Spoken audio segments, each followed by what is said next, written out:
In this video, we will show you how to apply anti-hotspot tape and silver protection tape on your polytunnel. This self-adhesive foam tape prolongs the life of your polytunnel cover by protecting it against heat buildup from the metal hoops and abrasion during extreme weather. First tunnels would not construct a polytunnel without using anti-hotspot tape.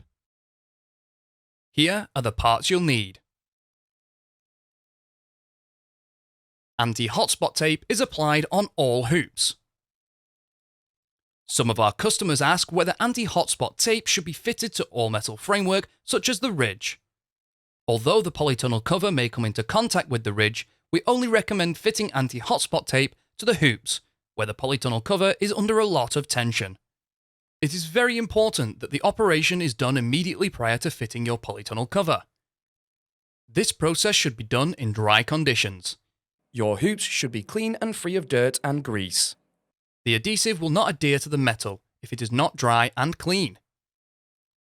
On the intermediate hoops, fit anti-hotspot tape in a straight line in the middle of the tube, starting and finishing approximately 10 cm above the ground or fixing rails if fitted. On the two end hoops, the polytunnel cover will touch the top and the side of the hoop, as it is tensioned down the end. This means you will be required to position the anti-hotspot tape on the edge where the polythene cover will touch.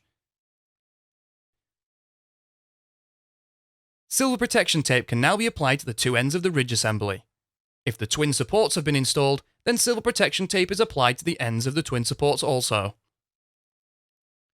Wrap the silver protection tape around the ends in a figure of 8 motion until all the rough surfaces of the tube have been covered. Each roll measures 4.5 meters in length.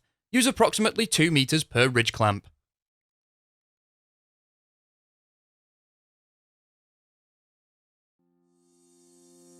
You can find more videos to help you build your polytunnel and construct.firsttunnels.co.uk. We also have a construction helpline if you require any further assistance.